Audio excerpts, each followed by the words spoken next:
Bonjour à tous, je suis très heureux de vous retrouver pour de nouvelles aventures. Aujourd'hui, nous allons parler d'un grand sage, un grand maître. Il s'appelle Rabbi Meir Baal HaNes, un grand érudit, un grand sage, qui avait des pouvoirs particuliers, des pouvoirs qui permettaient aux personnes qui étaient autour de lui de vivre des miracles. Rabbi Meir Baal HaNes, c'était un sage en Torah, un érudit, mais également quelqu'un qui en avait un amour pour son prochain qui était tellement fort qu'il faisait des miracles pour sauver ses proches. Pour montrer et prouver au monde la grandeur de Dieu, la présence de Dieu sur terre. Un jour, Rabbi Meir qui avait l'habitude d'aller faire sa tefila, et qu'en général, lorsqu'il terminait sa prière, il continuait à étudier la Torah pendant quelques heures. Ensuite, il ne s'arrêtait pas à cela. Il se levait et il cherchait à faire des mitzvot, parce que prier Dieu, c'est très bien. Étudier, c'est très bien. Mais il faut aussi agir. Il faut faire des maasim tovim, des bonnes mitzvot.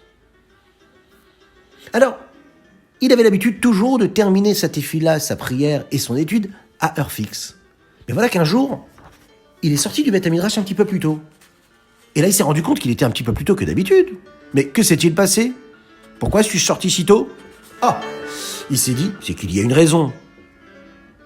Si Akadosh Baruch Hu et la Providence a fait que je suis sorti un petit peu plus tôt aujourd'hui, c'est qu'il y a une raison précise et particulière.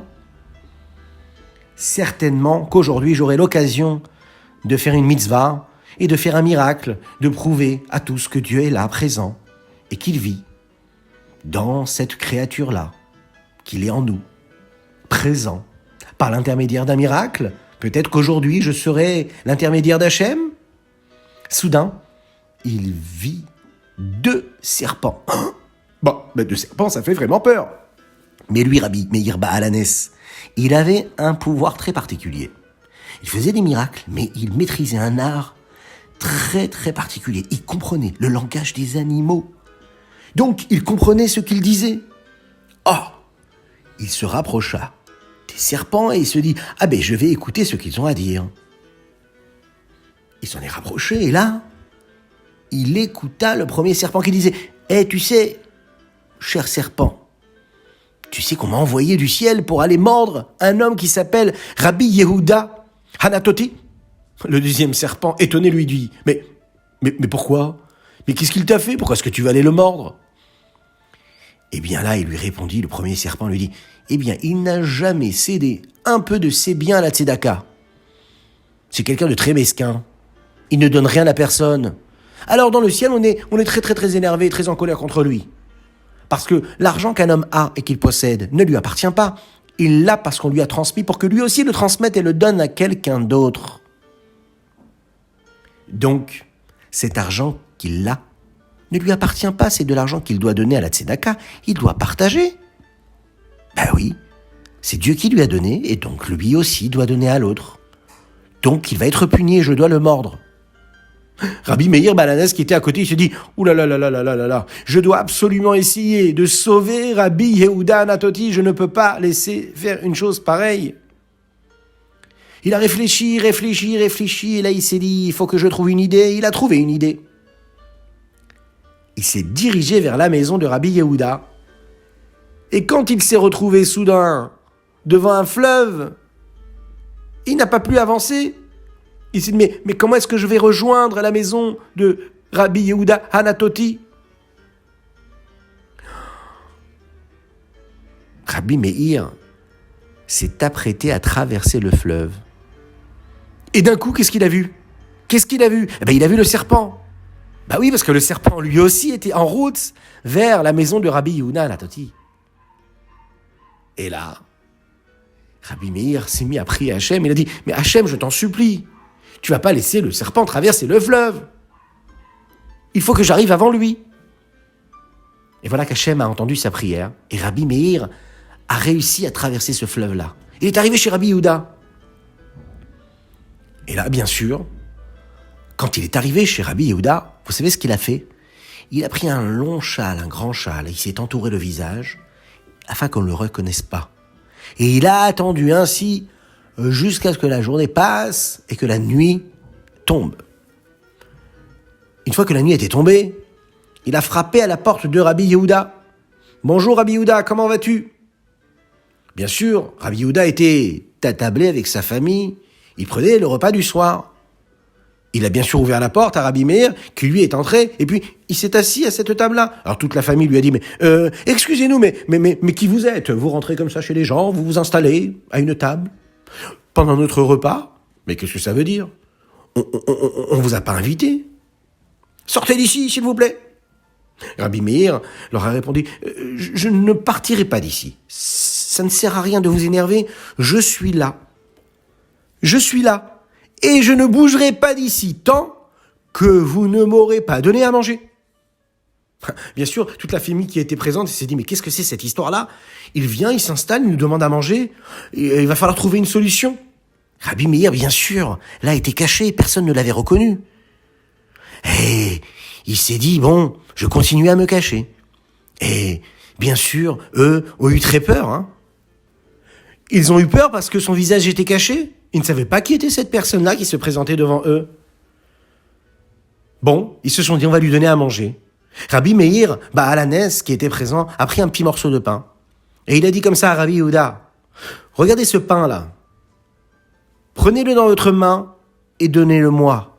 De votre main à ma main à moi. Et dites comme ça, je donne ce morceau de pain en guise de tzedaka. Rabbi Yehuda l'a regardé comme ça, il a dit, mais cela ne vous suffit pas déjà de venir chez moi, de rentrer sans invitation, de vous installer et de manger, mais en plus de ça, vous me demandez de faire la tzedaka. Mais qu'est-ce que cela veut dire? À ce moment-là, Rabbi Meir Baalanes a regardé au bout de la table et il a vu qu'il y avait une bougie. Il est parti, il a éteint la bougie. D'un coup, il y avait un noir total dans la pièce. L'obscurité, plus de lumière. Tout le monde a eu peur. Mais que se passe-t-il? Que se passe-t-il? Rabbi Meir en a profité pour retirer l'écharpe qui lui couvrait le visage. Et là, d'un coup, sans cette bougie qui était allumée, de par son visage, il y a une lumière éclatante, étincelante qui s'est mise à envahir la pièce. Quelle était cette lumière-là? Cette lumière-là, c'était la lumière aussi puissante que la lumière du soleil qui provenait et qui émanait du visage de Rabbi Meir Baalanes. Oh, toute la famille était présente, tout le monde a regardé, ils se sont dit, mais c'est Rabbi Meir Baalanes, mais que faites-vous? Ils se sont jetés sur lui ont embrassé la main, lui ont demandé pardon. On n'aurait jamais dû vous parler de cette façon-là. Et Rabbi Yehuda, tout de suite, a accepté le morceau de pain. Il a donné à Rabbi Meir, il lui a tout de suite expliqué ce qu'il avait demandé. Et il a dit, voilà, je vous donne ce morceau de pain en guise de tzedaka. À ce moment-là, Rabbi Meir a regardé tous les membres de la famille. Il leur a dit, je vous invite à sortir de la maison. Je veux rester seul avec Rabbi Yehuda. Ensuite, il est lui-même sorti de la maison. Il a levé les yeux vers le ciel et il a dit, je t'en supplie, Hachem. Hachem, tu peux laisser maintenant le serpent traverser le fleuve. Et qu'est-ce qui s'est passé? Quelques minutes après, eh bien, le serpent est arrivé. Et là, le serpent est venu lui parler à Rabbi Meir Baalanes. Il lui a dit, qu'est-ce que tu veux maintenant? Tu as quelque chose à faire ici? Je peux t'aider? Là, le serpent lui répondit, mais oui, je suis venu pour punir Rabbi Yehuda, car il ne donne pas la tzedaka. Et il croit quoi? Que l'argent qui lui appartient, elle est à lui? Ben non. L'argent est là pour être transmise, donnée, partagée aux autres. Parce que l'argent, c'est à Hachem, c'est Hachem qui nous l'a donné. Et puis, il nous a donné cet argent qu'on puisse donner, partager aussi avec d'autres.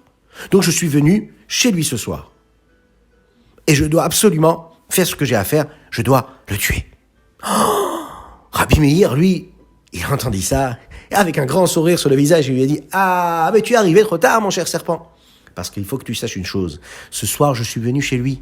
Et non seulement il m'a donné à manger, il m'a donné aussi à boire.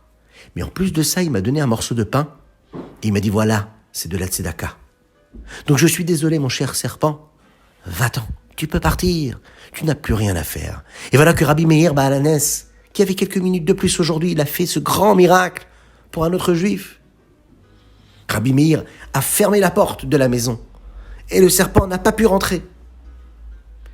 Rabbi Yehuda était à côté, il regardait ça, il dit, mais c'est exceptionnel, mais qu'est-ce qui se passe? La Rabbi Meir lui dit, mais attention, si vous entendez quelqu'un taper à la porte, Je vous demande et je vous ordonne de ne surtout pas ouvrir. Faites très attention. » Effectivement, le serpent, lui, a essayé de faire du bruit pour qu'on lui ouvre la porte. Mais Rabbi Yehuda ne l'a pas fait. Le lendemain matin, quand il est sorti de chez lui, il a trouvé ce serpent mort devant sa porte. Il avait été sauvé, Baruch Hashem, grâce au miracle de Rabbi Meir Baal Hanes. Par quel mérite? Le mérite de la tzedaka. Tellement important de toujours donner la tzedaka. Alors en ce jour, ayons une pensée pour Rabbi Meir Baal Hanes et qu'Akadosh Baruch Hu fasse que par son mérite, on puisse vivre des miracles et encore des miracles pour chacun et chacune d'entre nous, que l'on puisse se rapprocher d'Hachem et faire résider sa grâce sur chacun et chacune d'entre nous, avec la venue de Mashiach, très bientôt. Au revoir.